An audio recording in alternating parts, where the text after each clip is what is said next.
Hola, ¿cómo estás? Soy tu profesor, el biólogo Manolo. Te doy la bienvenida a esta nueva clase y el tema que vamos a trabajar hoy es cómo hacer buenas conclusiones. Las conclusiones vamos a estarlas utilizando a lo largo de nuestros cursos y son muy importantes para tu calificación. Por eso, vale la pena que revisemos cómo deben de hacer las buenas conclusiones que nos garanticen también las mejores calificaciones. Siempre que tu profesor evalúe tus trabajos, la conclusión va a tener una ponderación muy alta. Esto a lo que se refiere, chicos, es que un gran peso en la calificación de tus reportes, de tus actividades, de tus tareas en los que yo te solicite una conclusión, siempre la conclusión va a tener un valor muy importante para mí. Ahora, ¿por qué? Te podrás estar preguntando. Pues las conclusiones son una evidencia de tu aprendizaje. Es decir, le muestran a tu profesor si has logrado entender el tema y el grado en el que lo has alcanzado. Esto es útil para mí, chicos, porque me da una idea si estamos logrando los objetivos de la clase o necesitamos reforzarlos y trabajar todavía un poquito más. Por eso es para mí tan importante la conclusión.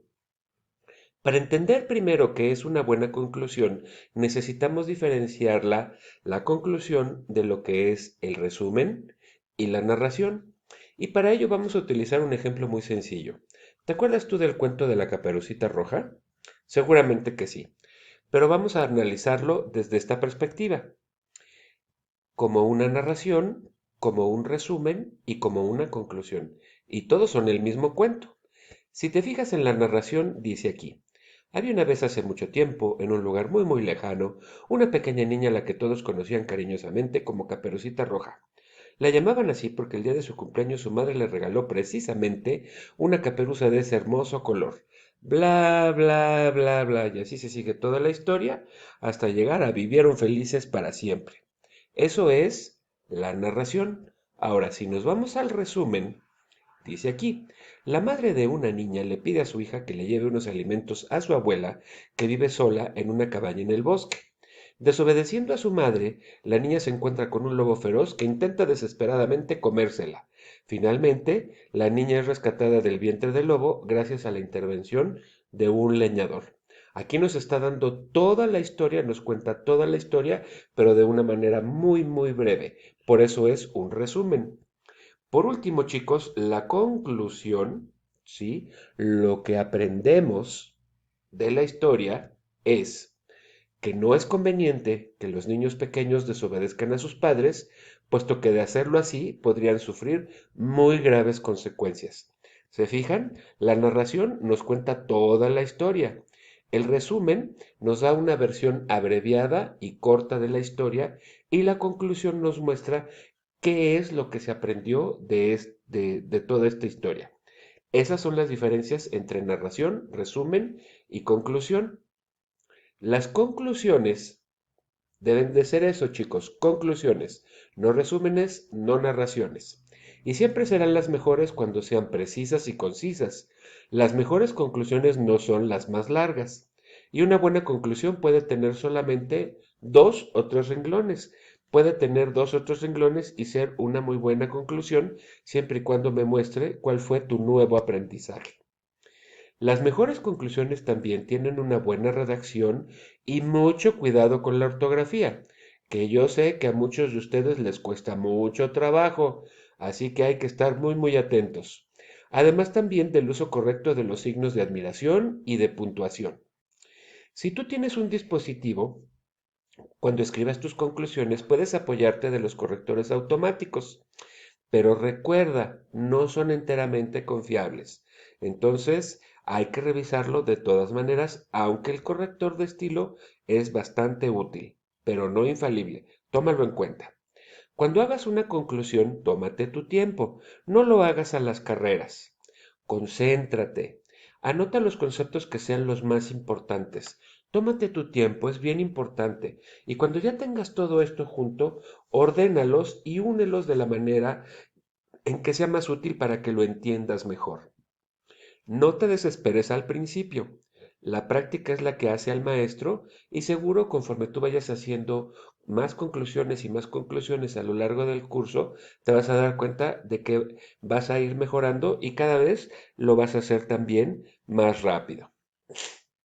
Ahora, ¿qué otras recomendaciones? Tus conclusiones deben ser concretas, es decir, ir al grano, directo al punto, y lo más completas posibles.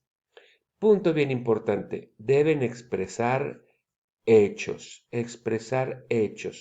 no opiniones. Ojo, expresar hechos y no opiniones. Y sobre todo, lo más importante de la vida, lo más importante de la vida, y te lo recalco dos veces, mostrar el nuevo aprendizaje. Esto es lo más importante de la conclusión, que muestre qué fue lo que aprendiste. Si tú lo muestras, ya la hiciste. Esto es lo más importante. No deben expresar tu opinión, ni tampoco ser narraciones de lo que hicimos en clase. Con expresar tu opinión me refiero a decir qué fue lo que te pareció, si te gustó o no te gustó. Eso es una opinión. Pero para que te des una idea, quiero mostrarte entonces las siguientes frases que tú debes de evitar cuando escribas una conclusión. Me gustó. Se me hizo muy interesante. El profesor dijo o explicó que tal y tal. Yo entendí tal y tal. Me quedó más claro tal y tal. Reafirmé lo que yo ya sabía acerca de tal y tal. Y yo no me imaginaba que tal y tal, etcétera, etcétera. Si te fijas, todas estas frases son un antecedente para expresar una opinión.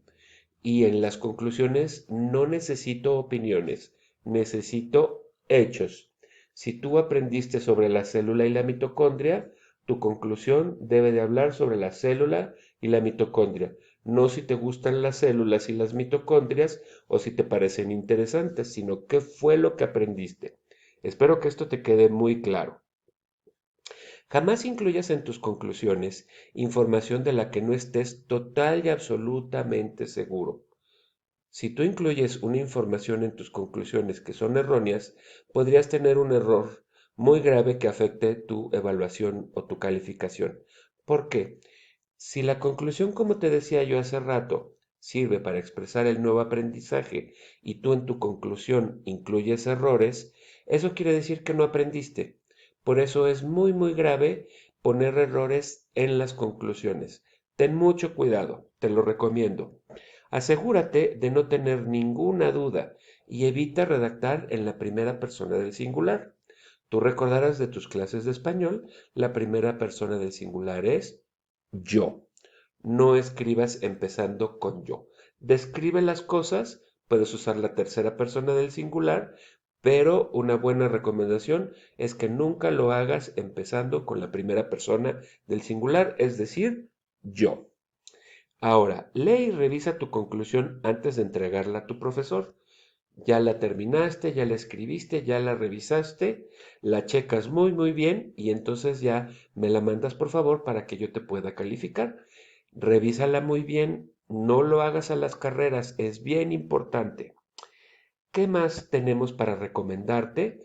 Pues bueno, que si tú sigues todos estos consejos, te vas a asegurar las calificaciones más altas en todas tus actividades, como aparece en esta estrellita de color amarillo, el número 10, la mejor calificación, la calificación perfecta, sin ningún error y mostrando siempre el nuevo aprendizaje. Muy bien, chicos. Pues esta es tu clase grabada. Yo soy tu profesor, el biólogo Manolo. Nos vemos muy pronto en la videoconferencia para que podamos platicar sobre esto y realizar algunos ejercicios y actividades que tengo pensados para ti. Te mando un saludo con mucho cariño y te deseo muy buen día y que elabores siempre las mejores conclusiones. Hasta pronto. Bye bye.